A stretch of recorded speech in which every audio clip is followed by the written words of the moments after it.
Le relais de poste d'Ondres a donc été créé en 1609, mais le premier maître de poste connu a acheté sa fonction, sa charge, en 1630. L'ancien relais de poste d'Ondres était probablement situé sur la place actuelle du village, à l'endroit où est construit le trinquet.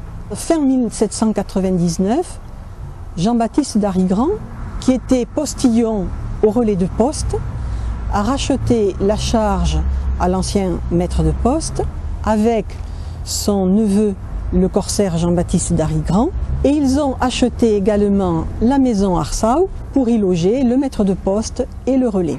Ici, la maison Arsau servait à la fois de logement pour le maître de poste et de relais de poste, c'est-à-dire de logement pour les voyageurs, de remise pour les voitures, les diligences, les malle-postes et d'écuries pour les chevaux. Mais il y avait dans le village des écuries et des remises disséminées un petit peu partout. On a retrouvé des traces un petit peu partout, donc il y en avait encore à la place du trinquet la Randard.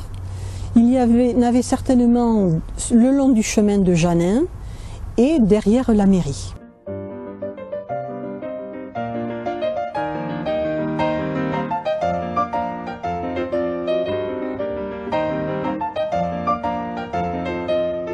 Sur la façade est de la maison, on peut voir encore quelques vestiges de cette époque, avec un puits, un abreuvoir pour les chevaux, et sous l'avant-toit de la maison, il reste une poulie qui servait à monter les bottes de paille au grenier, au temps où la maison était un relais de poste. Le maître de poste était propriétaire de diligences et de chevaux en nombre prévu par l'État et exigé par l'État, qui délivrait au maître de poste un brevet de maître de poste et qui l'obligeait à suivre certaines lois et règlements et à appliquer certaines dispositions.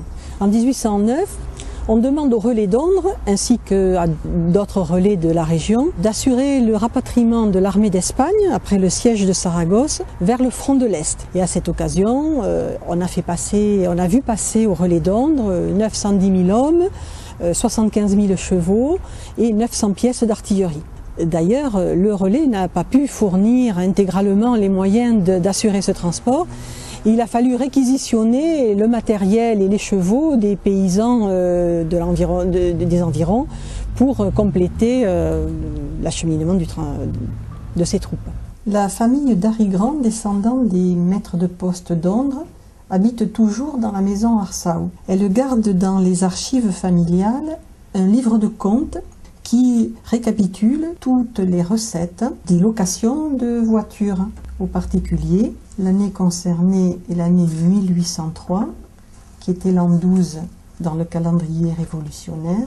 Chaque ligne représente une course en indiquant le motif de la course. On voit ici une chaise et un courrier pour Bayonne au prix de 12 francs 75 et au-dessous une malle pour Bayonne au prix de 8 francs 25. À partir de janvier 1806, on repasse dans le calendrier julien avec une malle de Bayonne pour 6 francs 15 et deux berlines pour Bayonne de 22 francs 50.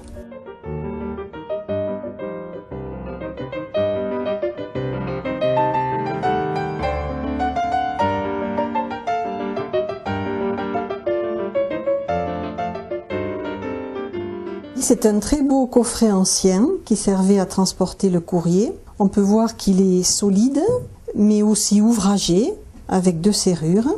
À l'intérieur, on voit les charnières qui sont bien solides, de façon à transporter le courrier en toute sécurité.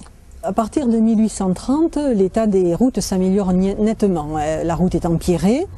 L'état des voitures s'améliore aussi, il y a des améliorations techniques nombreuses qui font qu'elles passent de 4 km/h à 15 km/h. Donc il n'est plus nécessaire d'avoir autant d'étapes entre Bayonne et Bordeaux. Et en 1834, l'administration des postes décide de fermer le relais d'Ondres. Et le maître de poste qui était en fonction à Ondres va s'installer à Bayonne. Ceci, c'est un brevet de maître de poste, c'est un document original qui date de 1834.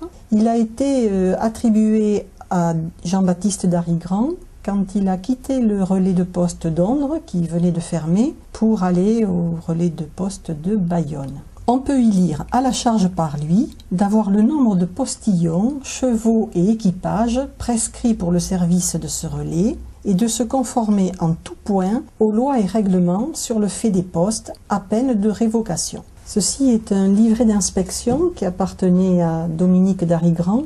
On peut y voir les avis, les appréciations des inspecteurs au relais d'Ondres en 1834, puis au relais de Bayonne.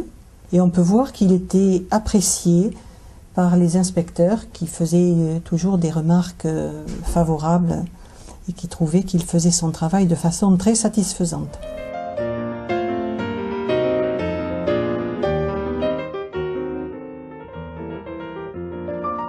La poste aux chevaux continuera à fonctionner à Bayonne pendant quelques années, mais l'arrivée du chemin de fer signera la fin de cette belle histoire de la poste aux chevaux.